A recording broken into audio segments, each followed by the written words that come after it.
Captain Miranda Holmes. I've been in the Wisconsin Army National Guard for 13 years. I'm currently with the 112th MPAD as a public affairs officer.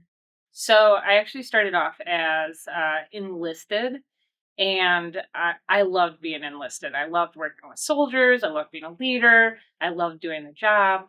And I've had a couple MOSs. That was amazing. But I actually had a leader tell me one day, he said, I think you should really think about OCS.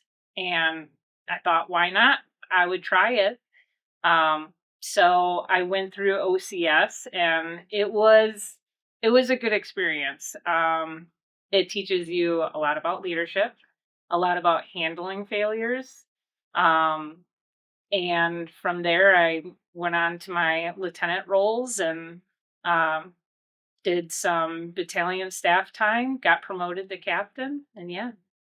I wanted to join the National Guard, honestly, because initially I didn't have a plan. So I figured it was a plan, and it ended up driving a lot of things in my life. I wanted to join because whenever you saw a soldier or anybody in uniform in the military, they didn't look like someone who didn't have a plan, right? They knew what they were doing, and that's what I wanted to be a part of. So when I first enlisted, I was a part of the 107th, which I think was a great opportunity because I got to experience a lot of things at the company level. Shortly after that, I actually went up to the USPFO, which is, a state level organization.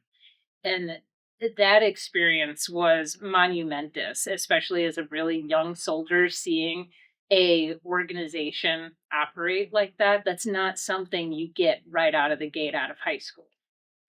Initially, when I first joined the National Guard, it wasn't about being a leader. So it was about being a soldier, being a part of a team.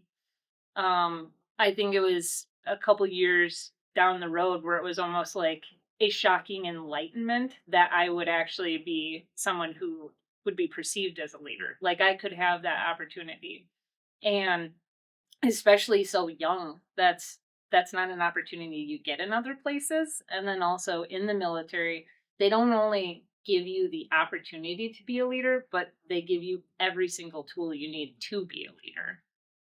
I don't think the opportunities in the leadership roles that I've had would have been available to me as early or as often. I wouldn't have been exposed at the high rate that I was able to in the military. So, in order to be an officer candidate, you have to go through a couple things. You have to be recommended by your leadership. You have to go to a federal recognition board because you're federally recognized as an officer. You also have to be medically fit to be able to do that.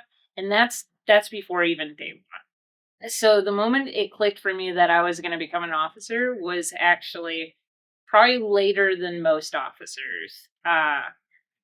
I was going through the OCS process, and I made the commitment that I was going to give it 100%, but I knew that there was a fail rate, right? So I think the day that I got my federal recognition was the moment where I was like, yeah, I'm going to be an officer. I don't think there's one single moment that I carry with me that stands out outside of any of the rest of them, because I've had exposure to so many good leaders, and there's a couple bad ones too. And the same with soldiers. I mean, there's moments where there's soldiers who take their first initiative and you see it, and it's just a moment of pride. And then you have moments where soldiers, they do experience failure, and like, how do you handle that? Right? So I think the moments that I take with me is really a combination of all of them, right? Because it's the whole journey that makes it. I think with a fast-paced organization like the military, that you experience the most from failure. Success is going to happen, right? Because we have an organization that's just, it's a good team. But there's going to be a moments where there is failure. And I think really the biggest piece is, how do you drive on? Failure is acceptable, but what you do from that failure, that's going to make all the difference. In a fast paced organization like the one that we're in, I think that you learn the most from failure. Failure is absolutely acceptable. It's what you do from that failure and growing from that failure. And also, what are you going to teach your team from that as well? How are they going to see you react to that failure? I think that's a big piece of it. The advice that I would give to myself is, everybody has something to offer, whether it's experience or knowledge, recommendations, their viewpoint, their diversity, right? So it's not only taking guidance from your colonel, it's also listening to your privates, right? Learning from their experiences and then getting their recommendations, understanding that everyone's human, everyone's going to make mistakes, but just get buy-in. The thing that I've been able to leverage the most in the Army is the versatility of what you're able to do, right? So I've had 3 different MOSs, and I've also been enlisted and I've been an officer. The important thing that I would recommend to anybody is make sure that you're having conversations with your mentors and where you want to grow, because maybe you do try something out. I did finance for a little bit, and there's a lot of things I loved about finance, but I really found my niche in working with people more directly, like in human resources. So being able to do that and not being married to a singular profession is amazing. So the experience in the National Guard has helped my civilian career, because at no point do I think right out the gate I would be given the opportunity and the exposure to some of the things that I did so junior in my career. As a first lieutenant, I was an S1. And what is that really? That's an organization of 500 people at a battalion level. That is a significantly senior position in the civilian sector.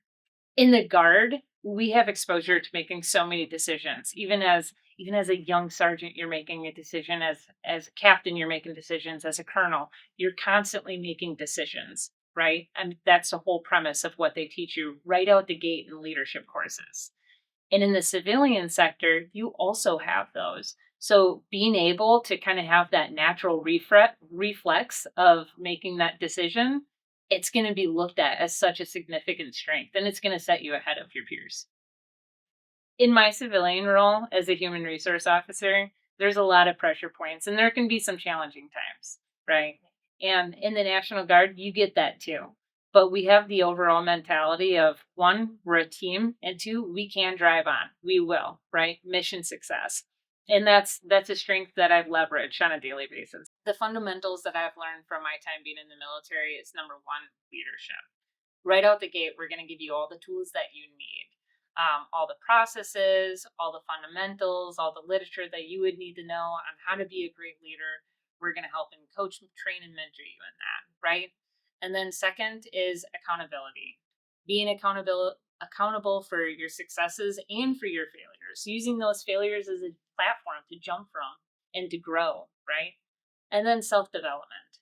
So with self-development, whatever you want to do in the military, there's probably a path for you. In the Guard, you can get a lot of opportunities. There's benefits, there's skills that you can get, there's schooling, there's education, right?